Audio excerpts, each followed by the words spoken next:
Mi nombre es Olga Espinosa. Olga Espinosa Mavila, yo soy abogada peruana.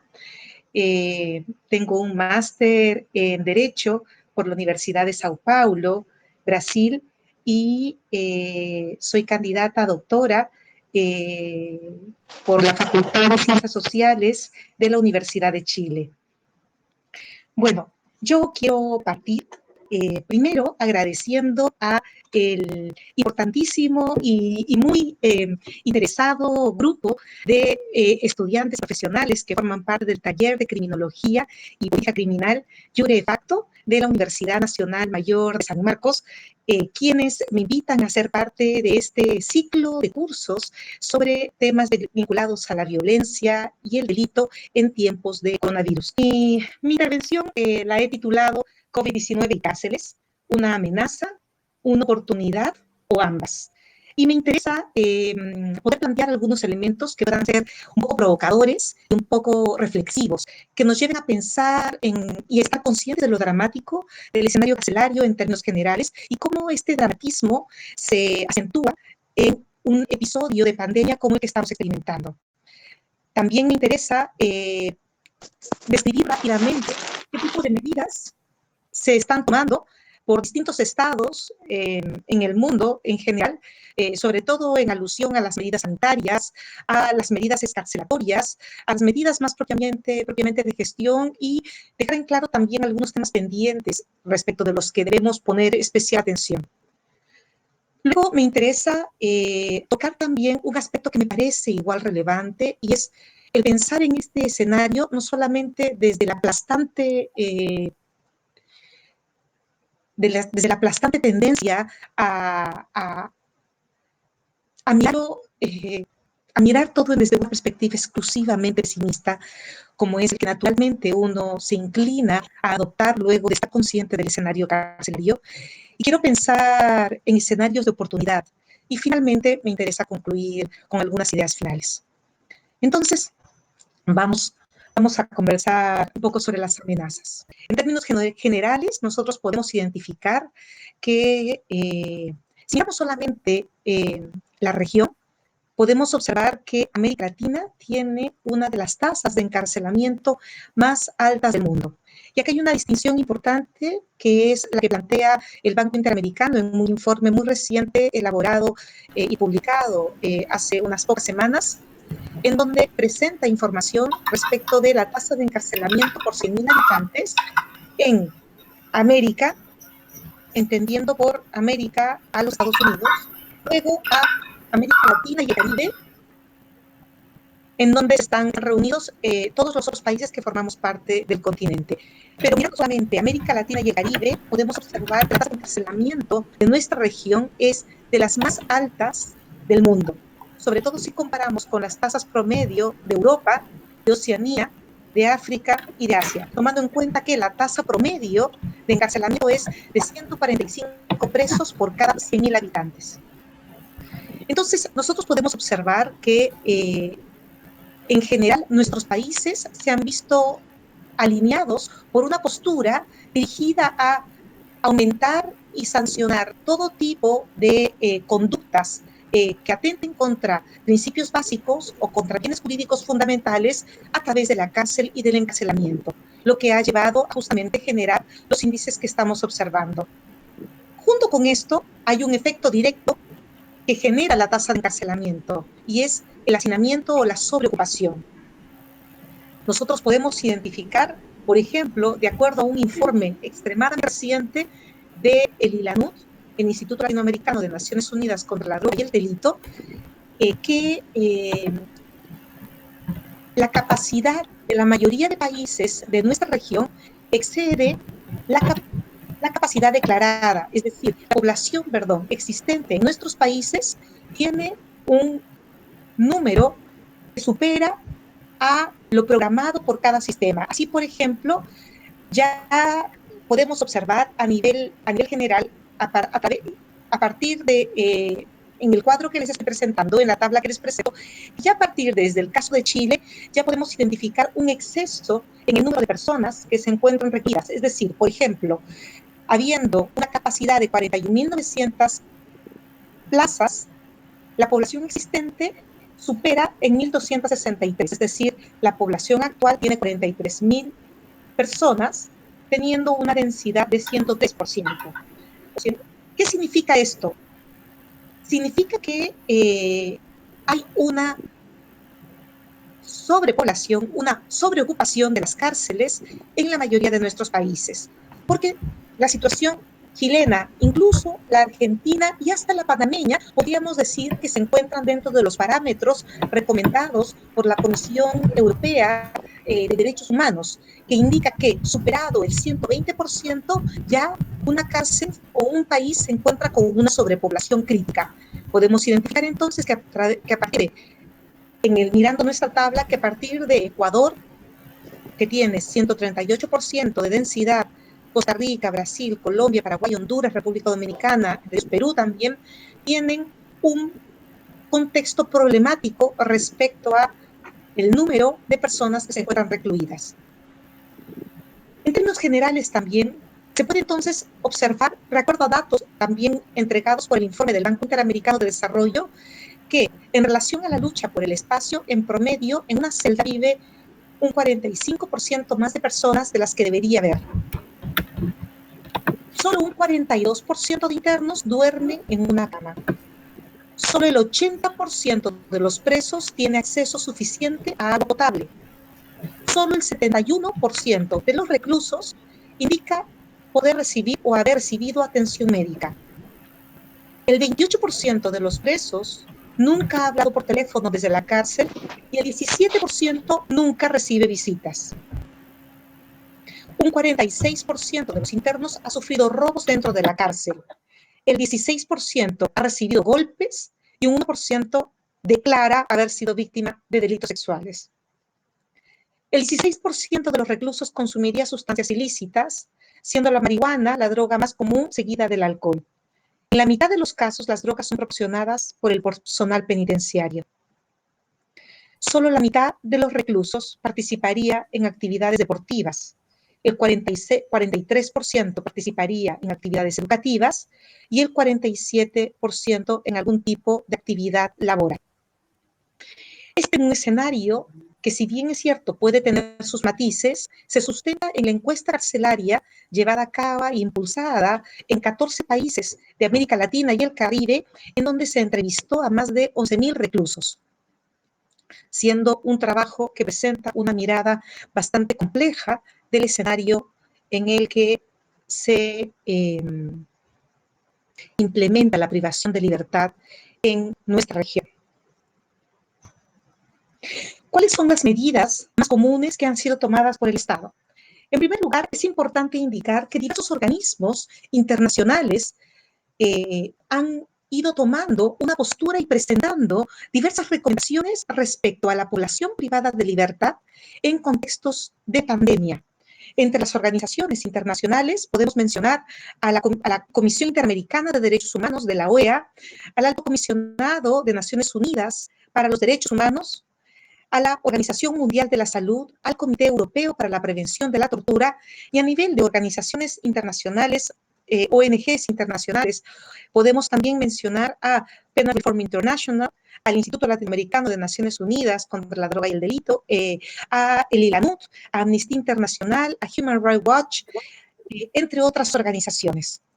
Solo para tomar como referencia las directrices que ha indicado la Oficina del Alto Comisionado de Naciones Unidas para los Derechos Humanos respecto de la población privada de libertad, es importante destacar el énfasis que plantea respecto de la necesidad de afrontar la crisis de la situación en la que se encuentran las personas reclusas, siendo necesario y fundamental protegerlas y proteger también al personal que labora y que visita y que transita en torno a las cárceles de nuestra región. También es fundamental, plantean, la necesidad de promover medidas excarcelatorias, especialmente para la población vulnerable al COVID-19. Otro aspecto que también se destaca es la necesidad de atender las necesidades sanitarias específicas, principalmente de mujeres reclusas, embarazadas, internos con discapacidad y menores de edad. Además, se plantea la necesidad de poner en libertad a personas que se encuentran detenidas sin motivos jurídicos suficientes, poniendo atención en la necesidad de reducir la prisión preventiva de manera importante. Junto con ello, también sugieren la importancia de generar medidas que se apliquen de manera transparente y que puedan ser comunicadas con claridad a las personas afectadas, a sus familiares y a todos los actores relevantes vinculados a ella. Un aspecto que destacan con especial preocupación es el de las medidas que se están planteando como amenaza a quienes incumplan y desobedezcan las normas que restringen el tránsito de la población general, siendo entre ellas la medida de cárcel una de las principales amenazas, por lo contraproducente que puede significar respecto del escenario ya complejo que se experimentan en las cárceles. Y finalmente, en términos generales, considera fundamental reducir la población penitenciaria por medio de esquemas de liberación temprana, provisional o temporal, especialmente para infractores de baja peligrosidad. Algunas medidas en términos generales que se han tomado en algunos contextos y que podemos destacar son, por ejemplo, las observadas en Francia, en donde luego de una serie de medidas iniciales de restricción del tránsito y el intercambio de actores externos, familiares, defensores, etcétera, con actores internos, se generaron diversos motines. La verdad es de que los motines y las distintas manifestaciones de protesta se han podido observar en distintas cárceles de todo el mundo. Ante estas situaciones, algunas de las medidas que se han planteado, por ejemplo, en el caso de Francia, es la liberación anticipada para personas privadas de libertad de determinadas categorías. Por ejemplo, vía reducción de penas, el otorgamiento de salidas mucho más ágiles o bajo procedimientos reducidos, o el otorgamiento de reducciones de pena vía el trabajo de los jueces de ejecución. En la mayoría de casos, las medidas han ido excluyendo a personas que se encuentren sancionadas por delitos graves o cuyos delitos también hayan afectado a víctimas menores de edad o delitos por terrorismo, en el caso específico de Francia. En el caso de España, un dato importante es de que más que generar medidas escarcelatorias explícitas o generales o amplias, lo que han planteado es la transición o el cambio de forma de cumplimiento de la pena de aquellas personas que se encontraban en régimen abierto, trasladándolas o permitiéndoles cumplir en arresto domiciliario o en prisión domiciliaria, siempre sujetas al monitoreo electrónico o al control vía llamadas telefónicas aleatorias. En los Estados Unidos la situación ha sido mucho más diversa y es posible identificar diversas acciones de actores diversos, entre ellos los poderes ejecutivos estatales, pero también los poderes judiciales de los distintos estados. Entonces es posible identificar en diversos estados acciones dirigidas a la liberación de grupos, principalmente grupos vulnerables, vía el cambio de prisión preventiva por sanciones de arresto domiciliario en términos generales, siempre con la exclusión de delitos violentos. A nivel latinoamericano es posible identificar algunas otras medidas, ya sean medidas que se han entregado a través de la acción de los poderes ejecutivos, como es el caso, por ejemplo, de Colombia o de Chile, en donde se han, vía decretos leyes o indulto conmutativo en el caso de Chile, permitido el cambio de sanción privativa de libertad a un arresto domiciliario, específicamente en algunos casos con una duración específica, como el caso de Colombia, en donde se ha permitido esta transición con una duración concreta, que es por 6 meses, con reclusión correspondiente de los delitos más graves. Y una situación distinta es la que se observa en países como Argentina, Costa Rica, Panamá, entre otros, en donde son más bien la acción de los poderes judiciales los que han permitido la sustitución de la prisión preventiva por medidas alternativas o la sustitución de condenas concretas por libertades condicionales, arrestos domiciliarios, libertades anticipadas u otras medidas dirigidas siempre a públicos específicos, públicos principalmente de riesgo, mujeres embarazadas o con hijos, y siempre que se encuentren próximas a cumplir condena. En el caso de Brasil hay además un dato interesante que es la entrega o el privilegio, o mejor dicho, la indicación y la priorización de entre el público a recibir este tipo de medida escarcelatoria a población que se encuentra en situación o que pertenece a grupos originarios. Pero un elemento que me parece también especialmente relevante en el caso de Argentina es sobre todo que a nivel federal se ha establecido un protocolo para permitir y restringir o normar el uso de celulares de las personas que se encuentran privadas de libertad a fin de generar los vínculos que por cuenta de las restricciones del contacto con sus familiares se han tenido que implementar. Esta situación ha sido bastante beneficiosa y replicada en algunos otros contextos. Entonces, en términos generales, podemos observar que existen algunas medidas que se han tomado en el ámbito de lo que yo he podido identificar o que he agrupado como medidas sanitarias, que han sido de las primeras medidas que se tomaron en la mayoría de países, dirigidas a la restricción primero de visitas y luego su eliminación completa, cuando ya comenzaron a sucederse los casos y la extensión de casos de contagio. Luego, restricciones en el acceso a productos, perdón, la promoción y la extensión de la repartición de productos sanitarios, junto con la promoción de campañas preventivas, campañas de salubridad destinadas a promover el lavado de manos correcto y los cuidados generales que se han establecido también para la población general. En nuestra región, tomando en cuenta que estamos a puertas de iniciar el momento estival del invierno, también se ha promovido las vacunaciones contra enfermedades recurrentes, de alguna manera similares a la gripe, como es el caso de la influencia, y también se han promovido la identificación de espacios de aislamiento para las personas que han sido identificadas ya como contagiadas. En el ámbito escarcelatorio se ha buscado, entre otras medidas, generar la libertad condicional, libertades anticipadas de personas y los indultos de personas que se encontraban cumpliendo condena, y al mismo tiempo, para aquellas personas que no habiendo recibido una condena determinada, sino encontrándose en un estado de cumplimiento de una prisión preventiva, se ha planteado la revisión de estas prisiones y la búsqueda de su reemplazo por medidas alternativas a la prisión preventiva, cambiando de nombre según el contexto de cada país. Algunos elementos también adicionales que han sido tomados, que se han manifestado y a los que se ha recurrido en distintos países, han sido los relacionados a la vinculación externa. Frente a ello, hemos podido identificar, por ejemplo, medidas como las destinadas a promover el uso de celulares, a regular y al no restringir sobre todo el uso de estos dispositivos.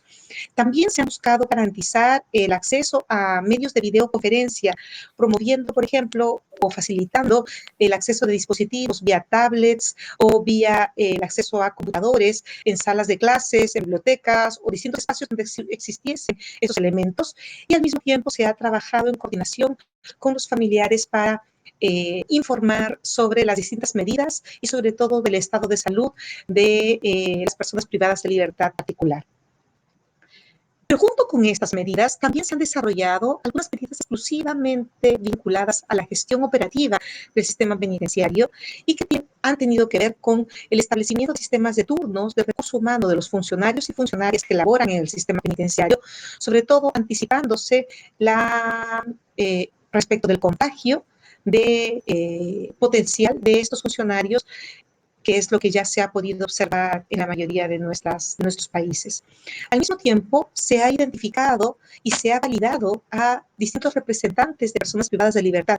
Yo sé que cada uno de nuestros países presenta un escenario bastante particular y distinto, en donde hay una legitimación mayor de estas representatividades de las personas privadas de libertad, y hay otros en donde no hay esta legitimación, al menos en términos formales, y este contexto ha permitido que se recurra formalmente a representantes de presos de distintos módulos para manifestar, hacer llegar, informar vía distintos mecanismos con regularidad las distintas medidas que se han venido tomando por parte del sistema penitenciario en general y por parte de los alcaides específicos de cada una de las prisiones. Y junto con ello también se han generado vínculos y medidas de coordinación con distintos organismos observadores del contexto penitenciario a nivel nacional. Sin embargo, existen algunos temas que pueden haber sido resueltos en algunos contextos, pero que en muchos de nuestros países todavía quedan como temas pendientes y que resultan de especial preocupación, dado que, por ejemplo, al restringir el acceso de las personas privadas de libertad al contacto con sus familiares, se está también desconociendo que estas personas, que estos familiares, en muchos de los casos, garantizan la alimentación y el acceso a productos diversos, entre ellos productos sanitarios, que nuestros sistemas no suelen, por distintas razones, garantizar a este público. Entonces, este escenario ha generado una carencia específica, concreta, que deja en una situación especialmente crítica y agrava el contexto de encarcelamiento de las personas privadas de libertad. Junto con ello, también se puede identificar que nuestros sistemas penitenciarios ya en términos generales adolecen de un contingente de profesionales y funcionarios en términos generales, de agentes penitenciarios, bastante reducido respecto de el target de funcionarios mínimos para un público privado de libertad. Pero ante este escenario, también el número de funcionarios y de agentes en general se ha reducido, provocándose una serie de múltiples complicaciones. Sumado a lo anterior, también muchas de nuestras cárceles, y como ya lo indicaba en un inicio, existe un elevado consumo de drogas. Y en este contexto, al haber menos acceso, entre otros casos, de familiares y otros actores, se está dando episodios de abstinencia que algunas pocas organizaciones han ido destacando y marcando como punto de alarma, dado que ante este escenario se pueden generar graves complicaciones para la salud de las personas consumidoras, sumado a episodios de violencia complejos que se pueden generar. También es importante indicar que tomando en cuenta la situación compleja de hacinamiento que se experimentan en muchas de nuestras cárceles, en algunas unidades penales, en algunas prisiones, se ha identificado como los espacios de aislamiento aquellos que se solían concentrar para la aplicación de medidas de castigo.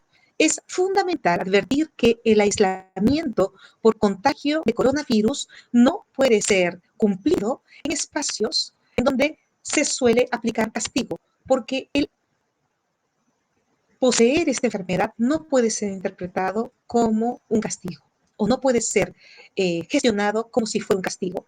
Todo esto genera además múltiples tensiones a nivel intracarcelario, pero a nivel extracarcelario, es decir, cuando las personas van recibiendo las medidas descarcelatorias, también se generan nuevos escenarios de complejidad, puesto que las personas van a generar un tránsito de la cárcel al barrios en general que suelen ser barrios extremadamente vulnerables y que van a además llegar a escenarios familiares de extremas carencias. Por lo tanto, la situación de escarcelamiento también tiene que ser observada en toda la complejidad que esto puede significar.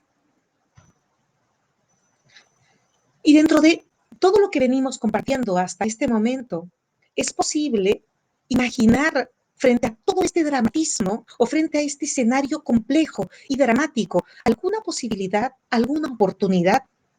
Veamos. Una de las situaciones que suele ser bastante común cuando uno observa la situación penitenciaria, sobre todo esto es bastante común, es una queja recurrente entre quienes trabajamos, ya sea porque somos académicos y estudiamos el tema, ya sea porque trabajan como funcionarios y agentes penitenciarios o como actores, operadores jurídicos o por supuesto como personas privadas de libertad o familiares, es la permanente invisibilidad de los problemas vinculados al sistema penitenciario. Les parece un tema que no le importa a nadie. Sin embargo, en estas últimas semanas se ha podido observar una visibilidad cada vez más común, no solamente respecto de la compleja situación que se vive, sino también de cómo este sistema o este contexto carcelario puede generar una extensión de la pandemia a un nivel tal que pueda también traer repercusiones graves para los sistemas de salud general de la población de un país.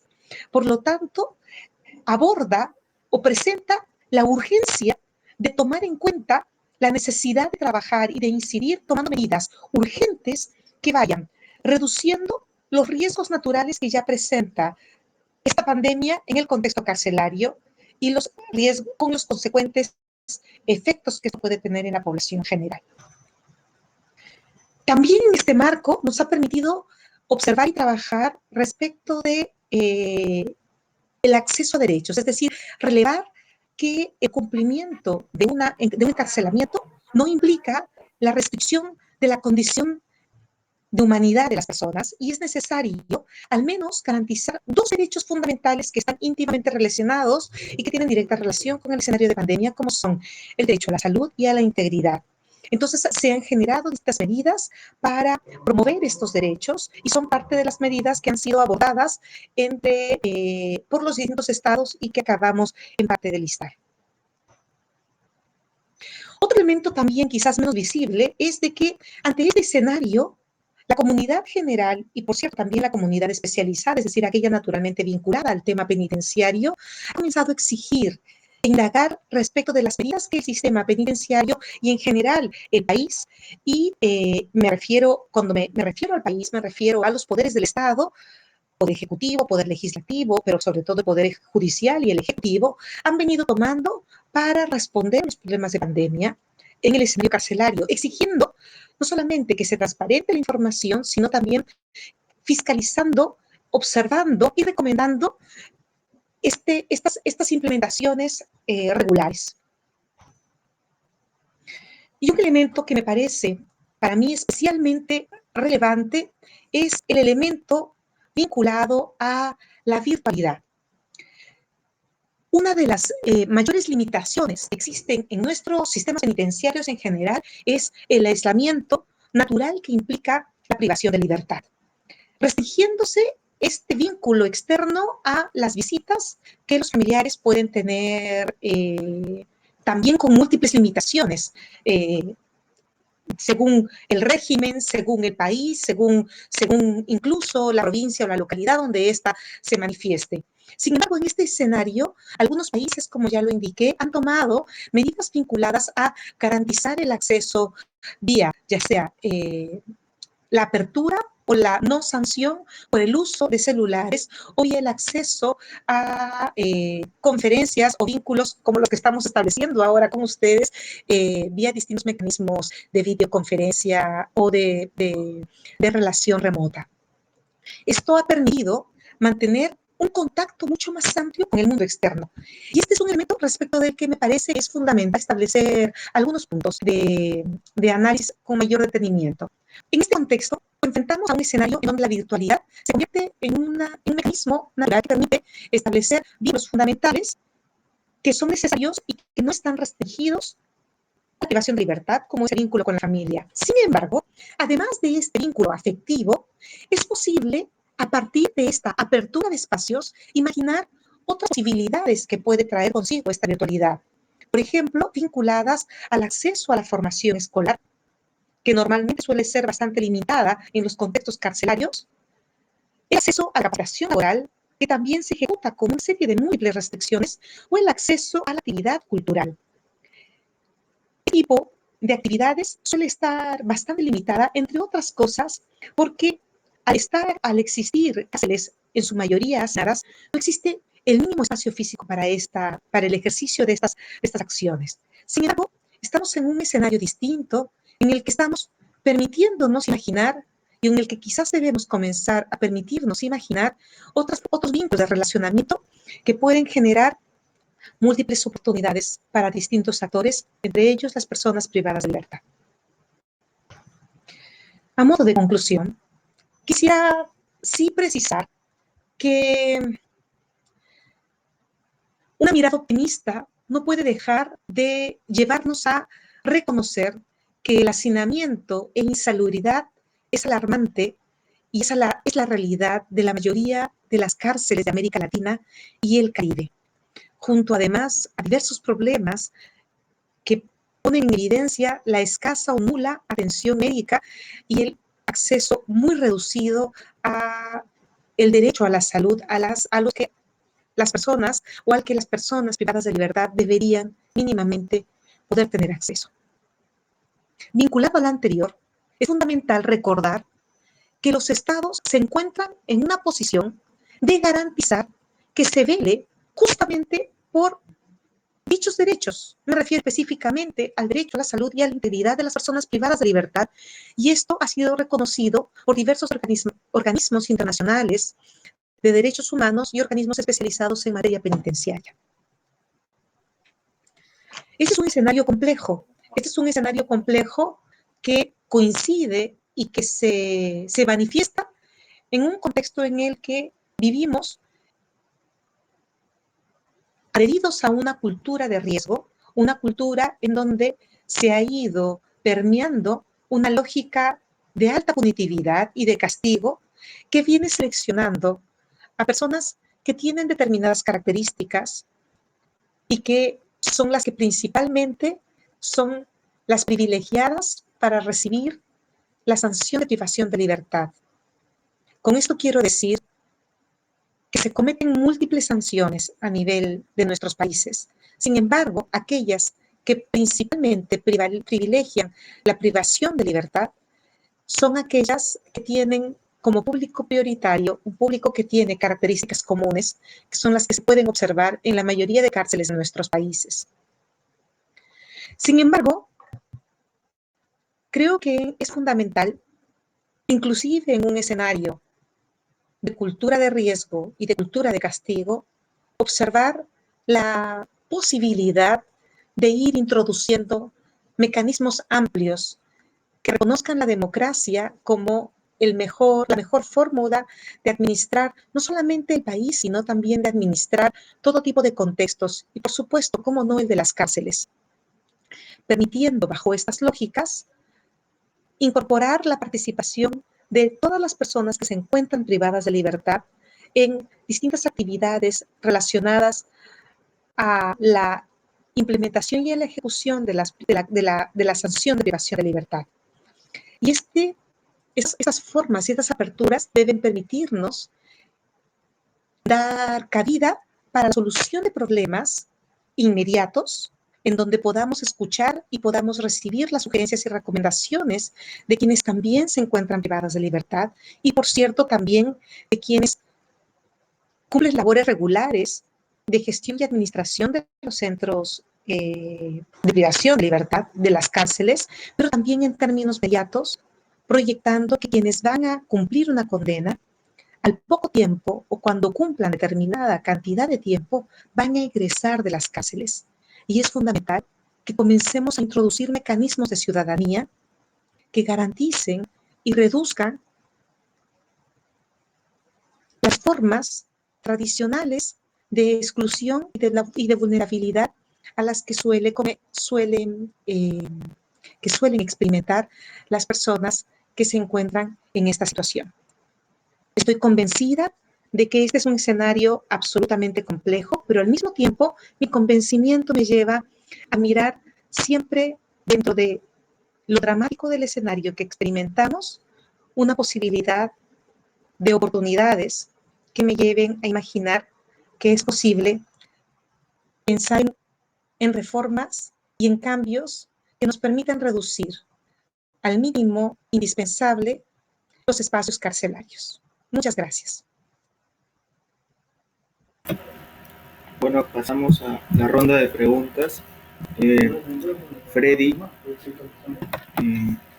de la Cruz tiene una pregunta. Dice, en el contexto actual, ¿se amerita una reforma del sistema penitenciario o solo medidas mediáticas? Disculpa, Anthony, ¿podrías repetir la pregunta?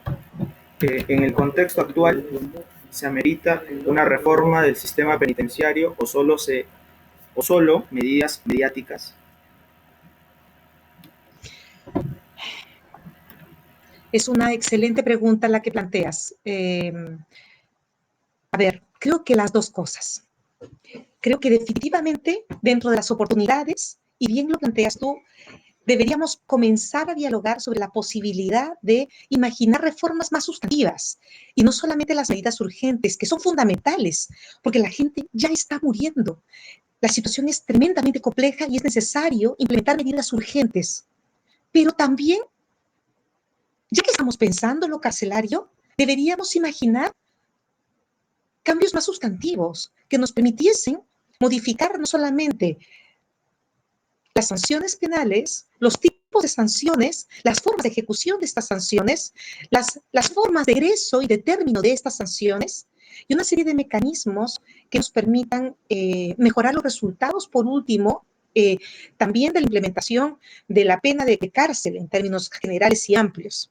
Entonces, sí, considero que es fundamental el aprovechar la coyuntura para incorporar no solamente medidas inmediatas, que son fundamentales, como les digo, sino también reformas más sustantivas, amplias y complejas.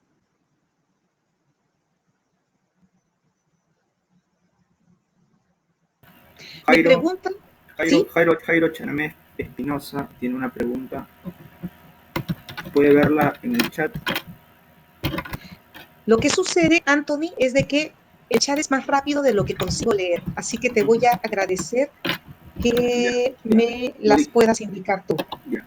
Jairo Chanamé Espinosa pregunta, ¿considera que en los centros juveniles de menores se pueden aplicar las mismas oportunidades que ha mencionado o tendrían variaciones?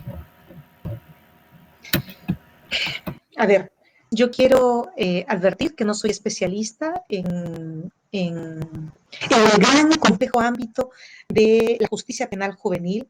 Sin embargo, creo que en tanto estas medidas garanticen derechos fundamentales como son el derecho a la salud y a la integridad, estas pueden adaptarse a los escenarios de cumplimiento de sanciones de jóvenes infractores.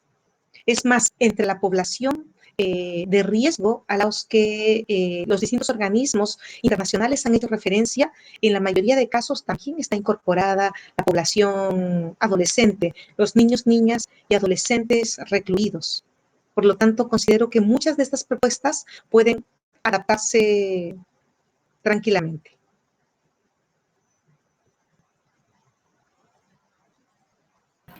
Bien, podemos pasar a la ronda de preguntas de forma activa usando el micro también.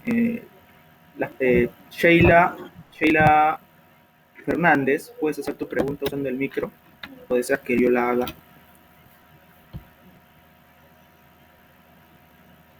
Bien, entonces yo lo hago.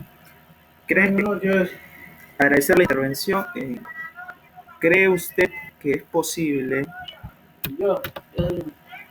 ¿Cree usted que es posible? ¿Aló? Ah, ya, sí, ahí está. Sí. Por favor, Hola. tu pregunta. Buenas tardes. En primer lugar, agradecerle a Olga su intervención. Hola, Olga, ¿cómo estás? Y, ¿qué tal? Querida Sheila. Mira, mi pregunta era un poco, pensando en un horizonte post-pandemia, ¿qué probabilidades hay de que en los países latinoamericanos o en España estas medidas que se han tomado se paralicen y se pierda, por ejemplo, el derecho a tener los teléfonos registrados, a estas salidas tan rápidas? ¿Es probable que pasada la pandemia esto se paralice y nos digan que se tiene que crear otra ley? ¿O estas medidas ya son imparables y ya no van a poder quitarse? Querida Sheila, tu pregunta es tremendamente relevante y altamente provocadora. Efectivamente, no podemos ser ingenuos. Es altamente probable que en muchos países eh, exista un intento de revertir parte de las medidas que se están implementando. Es más, podemos observar que en contextos como el colombiano, por decir un ejemplo, las medidas que se han implementado, sobre todo de índole escarcelatorio, son bastante limitadas y están planteadas con un lapso de tiempo específico de 6 meses, por decir algo. Sin embargo, creo que en este escenario es fundamental que todos los actores vinculados al sistema penitenciario, y no solamente me refiero a los familiares, sino también a los académicos, creo que la academia puede cumplir un rol fundamental, pero no solamente la academia, sino también las organizaciones sociales en términos más amplios, organizaciones profesionales, organizaciones de derechos humanos, ojalá algunos gremios, en fin, actores múltiples y diversos puedan apropiarse de las medidas y plantearlas como una exigencia de reforma más sustantiva. Yo creo que aquellos países en donde existe más riesgo de que todo pase y se intente convertir en un borrón y cuenta nueva, son aquellos en donde existe una comunidad más frágil, más debilitada, menos involucrada. Eso es un escenario, esa es una respuesta en términos bastante generales. Ahora, por otro lado, también plantean distintos especialistas de que el escenario de pandemia que estamos experimentando no va a ser un escenario de fácil transición, es decir, de fácil solución. Es más, que luego de esta pandemia vamos a potencialmente estar en riesgo de nuevos episodios de contagios múltiples y masivos. Entonces, quizás el escenario no cambie tan sustantivamente, pero al margen de este potencial riesgo, creo que sí es fundamental que los actores, como te comentaba, involucrados tengamos posibilidad de apropiarnos, relacionarnos, vincularnos para hacer de alguna manera, establecer mecanismos de diálogo con autoridades, de diálogo con funcionarios de distintos niveles, a nivel de quienes toman las decisiones, a nivel de quienes ejecutan las decisiones y, por cierto, a nivel de quienes son receptores de esas decisiones. Entonces, creo que es fundamental el rol que cumplen todos los actores que tienen algún tipo de preocupación y compromiso con el tema penitenciario criminal en general. Bueno, ¿puedo contestarle ahora una cosa? Por supuesto, por mí sí. Bueno, en eso que te explicabas, yo también planteaba como la situación de un juez de vigilancia penitenciaria que posteriormente quiera seguir adoptando estas medidas, aunque ya nos sigan en vigor como haciendo algún tipo de analogía, porque en verdad las acciones de la cárcel no van a cambiar, como tú estás señalando. Entonces yo siento que también quizás este movimiento de jueces pueda generar como tensionar mucho más la discusión, ¿no? En cuanto a la emergencia que existe dentro de las cárceles en muchísimos países. Exactamente, y estoy muy de acuerdo contigo. En algunos países es tremendamente fuerte el rol que pueden cumplir el Poder Judicial, y ya lo han venido cumpliendo. Por ejemplo, incluso en Argentina, es una decisión de la Cámara de Casación Federal la que ha planteado la excarcelación o la transformación de las medidas de prisión preventiva o algunas condenas en excarcelaciones concretas. Entonces, sí, en muchísimos países son los poderes judiciales y sobre todo los jueces de ejecución penal, los jueces penitenciarios, los que han ido implementando acciones concretas bastante revolucionarias y garantistas. Muchísimas gracias. Bien, Carlos Guerrero Munita, ¿deseas hacer tu pregunta a través del micro o la leo yo? La puedo hacer desde el micrófono. Bien. ¿Se escucha bien? Sí se escucha. Adelante. También agradecer la presentación de la profesora. Mi pregunta está orientada básicamente a las formas de castigo que viven personas de origen indígena. En particular en nuestro país, en Chile, no hay una ley de ejecución penal. Los establecimientos penitenciarios se regulan por decreto ley y nada de lo que yo he visto a través de las recomendaciones de los organismos internacionales ni de derechos humanos hacen referencia a este grupo de la población que se encuentra considerada dentro de las reglas de Brasilia. Entonces, mi pregunta va orientada básicamente a la aplicación de la norma del convenio 169 de la OIT, donde se señala de que se deben preferir otras formas que no sean el encarcelamiento para personas de origen indígena. El día de hoy, los presos políticos mapuche que están en la cárcel de Temuco levantaron un comunicado hablando precisamente de la utilización de los centros de educación y trabajo para su reclusión o incluso en sus propias comunidades indígenas. Entonces, mi pregunta va respecto de la coyuntura del castigo, a través de todo lo que usted ya reseñó, el hacinamiento, la sobrepoblación, pero también si es posible integrar en este momento una mirada desde lo intercultural para poder garantizar los derechos de estas personas. Gracias, profesora. Carlos, muchas gracias por tu pregunta, porque efectivamente, en términos generales, a ver, en Chile tenemos una situación bastante compleja y es de que, como bien lo indicaba Carlos, no existe una ley de ejecución penal, sino solamente un reglamento administrativo que regula el funcionamiento de las cárceles y las múltiples restricciones que dentro de esta reglamentación se establecen para las personas que cumplen una condena, es decir, aplicación de castigos y otras que ya legalmente o que por establecimiento constitucional o, en términos generales, deberían ser restringidas por una norma de carácter legal.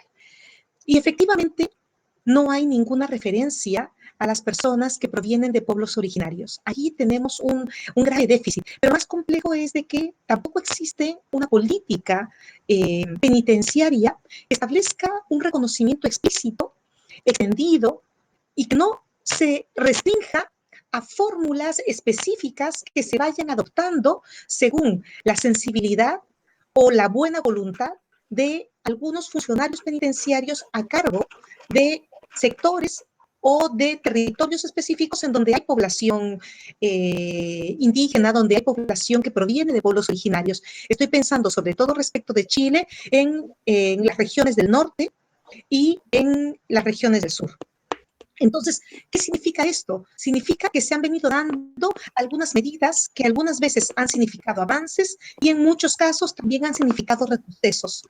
Esto, por cierto, en un escenario como el actual, por supuesto que se intensifica en términos de que ante la natural restricción de espacios se tiene que, y sobre todo en esta restricción de espacios, al no permitir a las poblaciones indígenas, entre otras cosas, poder desarrollar desde sus cultos y la gestión de su vida, respetando sus particularidades culturales, en un escenario como el que estamos viviendo, todo se restringe y todo se limita. Es por eso que termina resultando especialmente relevante algunas de las recomendaciones internacionales, de organismos internacionales que han planteado el reconocer a las poblaciones, a los pueblos originarios como una población que se encuentra en una condición de especial vulnerabilidad. Y bajo ese escenario es interesante el último trabajo que ha desarrollado el ILANUT.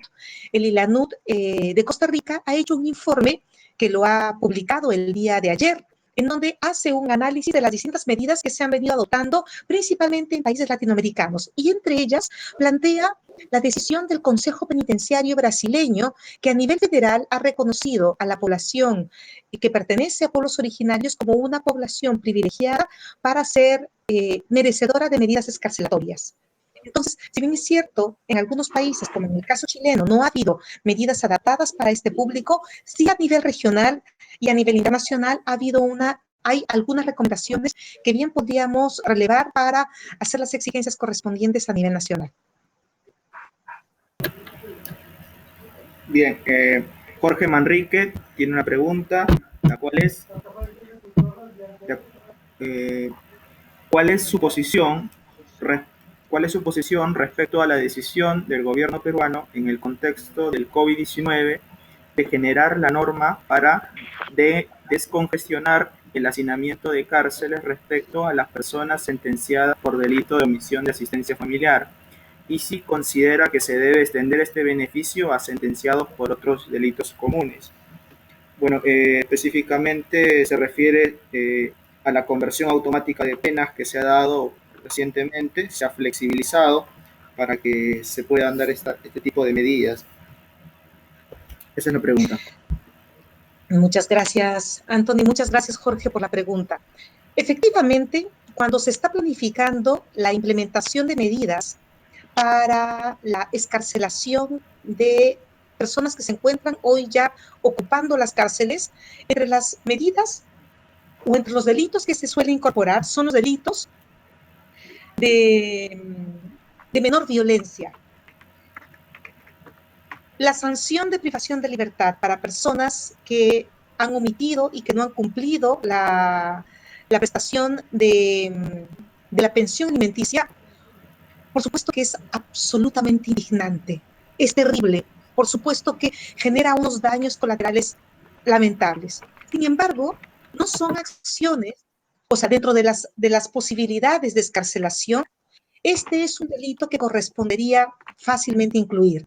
Y es justamente respecto de este punto que valdría la pena pensar en qué tipo de sanciones alternativas se pueden generar para un público como este.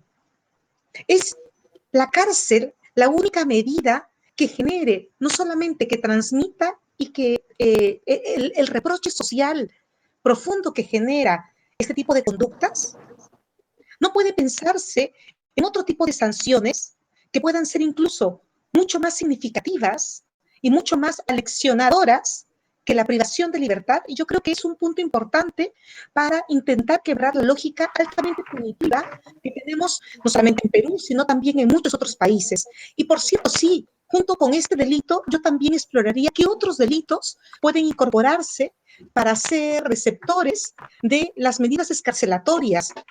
Medidas escarcelatorias que no deben significar un perdón. No se está transmitiendo. O sea, es decir, creo que es importantísimo transmitir el mensaje de que la excarcelación no puede estar ajena de una serie de condiciones que tienen que cumplir aquellas personas que reciban estas excarcelaciones. Medidas que pueden ser desde el monitoreo telemático, monitoreo telefónico, monitoreo de alguna forma, hasta acciones específicas que pueda desarrollar de colaboración con el Estado para la solución de los problemas que se está enfrentando en torno a la pandemia, y solo por colocar un par de posibilidades. Pero sí considero que es fundamental que seamos amplios para la incorporación de diversas medidas. Por supuesto, siempre que se garantice la protección de las víctimas, sobre todo en el caso, por ejemplo, de la violencia intrafamiliar, que yo creo que es un tema tremendamente delicado que se debe observar con preocupación.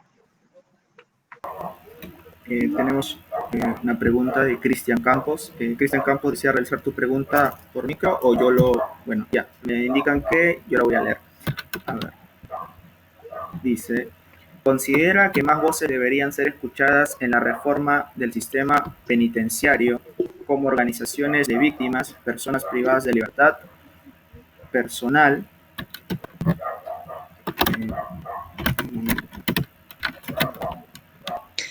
Creo entender bien la pregunta. ¿Puedo hacer el esfuerzo de responder? Sí, y en caso de ser afirmativa su respuesta, dice que cuáles son los obstáculos que deberían ser superados en el corto y mediano plazo. Esa es la pregunta. A ver, en términos generales creo que sí. Para pensar la reforma penitenciaria es necesario incorporar a toda la diversidad de actores que tienen algo que decir. Y por cierto, dentro de este público también están las organizaciones de víctimas. Y aquí es importante incorporar un detalle fundamental, y es de que no siempre la lógica de las víctimas tiene la misma condición o el mismo carácter altamente punitivo que suelen tener incluso la población general.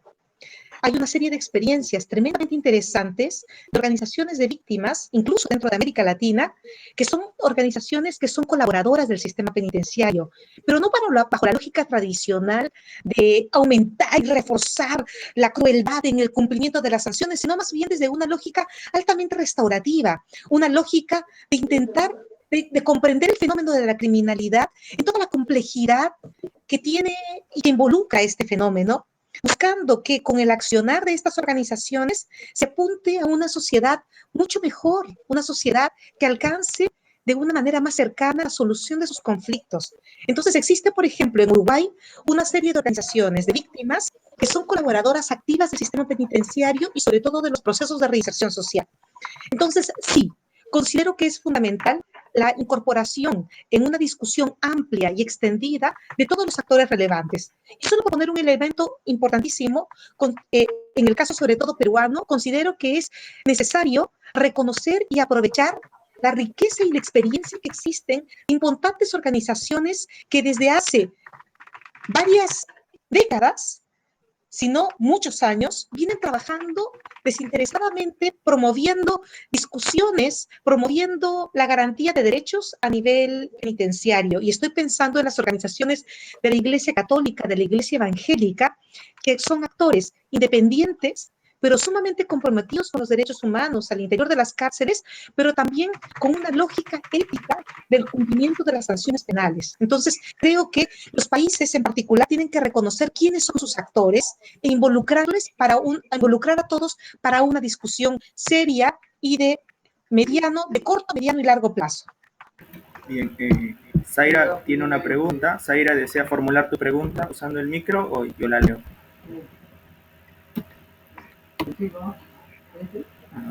Bien, a ver, yo la leo.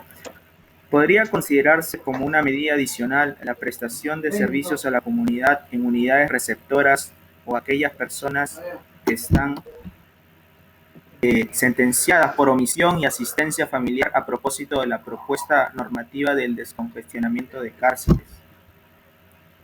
Por supuesto, Zaira. Esta es una medida que es una posibilidad, es una de las opciones en las que yo no lo mencioné explícitamente, pero también sugeriría implementar.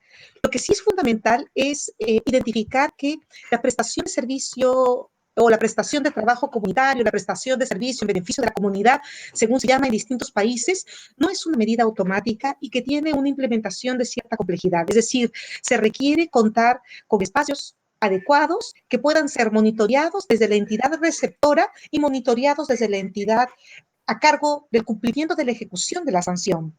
Entonces, con permanentes evaluaciones que puedan efectivamente evaluar el cumplimiento del sentido de la sanción. Entonces, es necesario tomar en consideración una serie de elementos de gestión para poder implementar no solamente de manera eficiente y eficaz esta medida, sino también adaptándola al contexto actual de pandemia.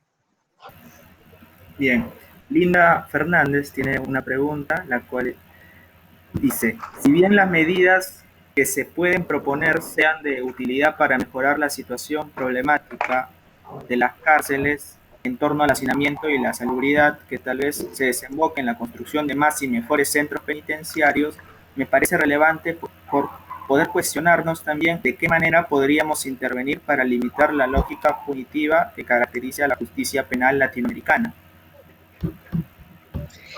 Linda, esa es una excelente pregunta y creo que, y me lleva a poder justamente también complejizar el argumento de que la reforma penitenciaria tiene que incorporar solamente a los actores vinculados al sistema penitenciario. Por cierto, sí, es fundamental incorporarlos a todos.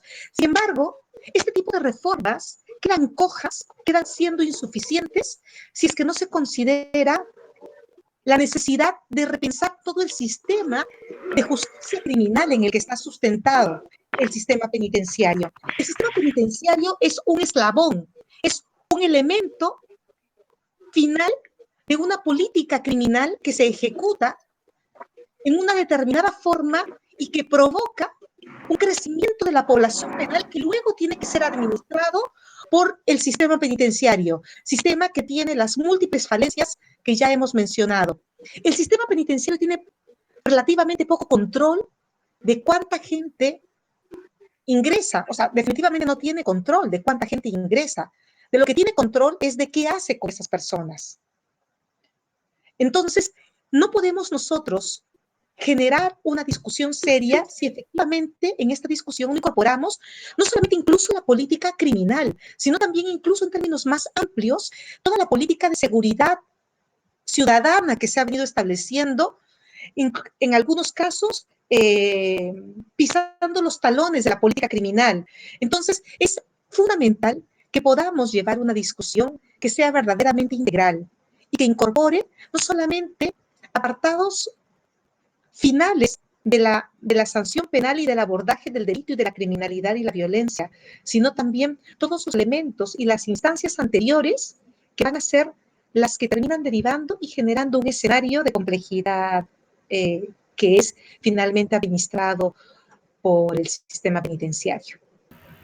Bien, una última pregunta que es de Rodrigo Nakada, que nos dice, ¿cree usted que la pandemia ha servido para que la opinión pública vea a un semejante en el encarcelado? Por el nivel de riesgo al que están expuestos, se ha puesto la mirada en las condiciones indignas en las que viven, condiciones que generalmente no son visibilizadas por los medios y autoridades, y no a un ciudadano de segunda categoría, como generalmente se le trata. Es justamente esa la afirmación que yo quiero destacar.